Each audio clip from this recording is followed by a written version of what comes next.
ای مردم، حفاظ میشه قرآن حفظ کرده. قاری صاحب دیدم با امرای سیاسری خود بیرون برآمده بود دلب سرک. کجا میری قاری صاحب؟ غزنی میرم. خیرت است قاری صاحب، زنم مریض است. بسیار تأسف کردم. ایره بار بار در کلی مجالس گفتم.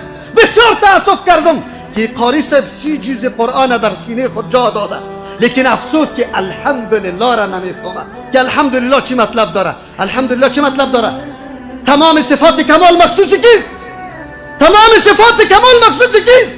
وقتی که زیارت غزنی بی نسخه، بی دوا، بی معاینه، بی پرسان مریض جور میکنه، فرق در بین الله و زیارت غزنی در چیست؟ که الله بلا اسباب بلا وسایل مریض شفا میده و زیارت غزنی هم میده. فرق در بین الله و زیارت غزنی در چیست؟ ما چطور کنم همینطور حافظه که قابل سنگسار باشه که الحمدلله را مطلبش نمیدانه؟ امروز ملت ها ندایی که قرآن میکنه توحید است، عقیده یکتاپرستی الله است. ملت که قرآن اولین موضوع است، علما را پرسان کنه که موضوع مرکزی قرآن کریم کدام است؟ ملت در کدام طرف روان است؟ ملت در کدام طرف روان است؟ چه میکنه؟ ما قرآن دوست داریم. دوستی تنها به زبان میشه؟ همین میشه؟ ما گفتم که این سنگر اهم است. این مدرسه جور کردن، این جوانای ما را قرآن یاد دادن، این با معنای قرآن فهماندن، این مرکز خیلی مهم است. دنیای امروزی شکی در این نیست که ما را با جنگای عملی و فیزیکی خود هم ضربه زده است. ما را به نفس آرام کشیدن نمیگذاره. دو مسلمان یک فکر پیدا بکنه، گذاشتنی نیستی را بدانی.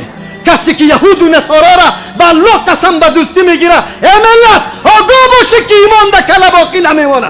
میدانی یا نمیدانی؟ این را باید بدانی. قرآن برات اعلان میکنه، قرآن دوست داری.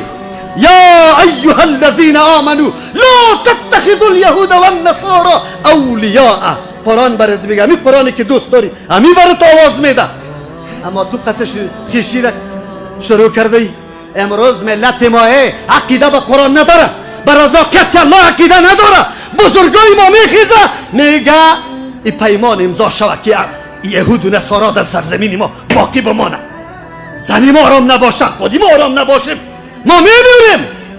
ما جنگ میکنیم. چرا جنگ میکنیم؟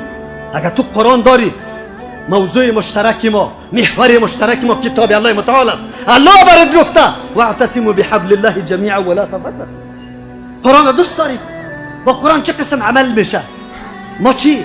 بله، کفار توانست کتاب قرآن کلام الله را از دست ما دور کنه. امروز بسیار خطرناک. روزای سابق ما را به امور دیگر مشغول ساخت، خیلی زیاد. اما امروز جوان ورزیده ما، سرمایه بزرگی ای وطن و ملت ما، امور مبتلا به چی کرده؟ در گوشش میبینی گوشکیست، شو میبینی اینترنت میبینه. چی را میبینه؟ قسم بده برش که تو را به الله قسم سوره فاتحه را در هر نماز میخوانی و یک درو میگی که اهدنا الصراط المستقیم. تو را به الله قسم صراط المستقیم میشناسی؟ دنیای کفر در کدام سرحد ما را رسانده.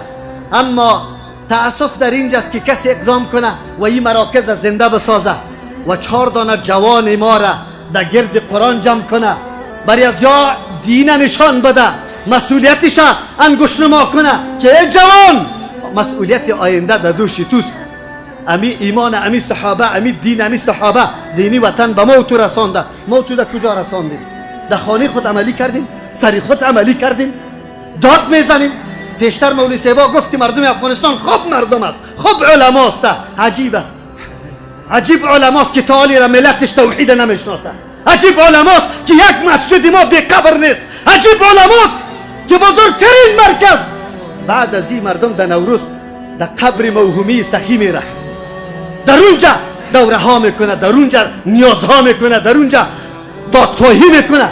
این کدام مسئولیت؟ قرآن گفته، قرآن برای ما می درس داده بود. کلا قطعا کفار توانست جنگ فکری را آغاز کنه، ما را از قرآن دور بسازه، ما را مشغول به دیگه گپا بسازه.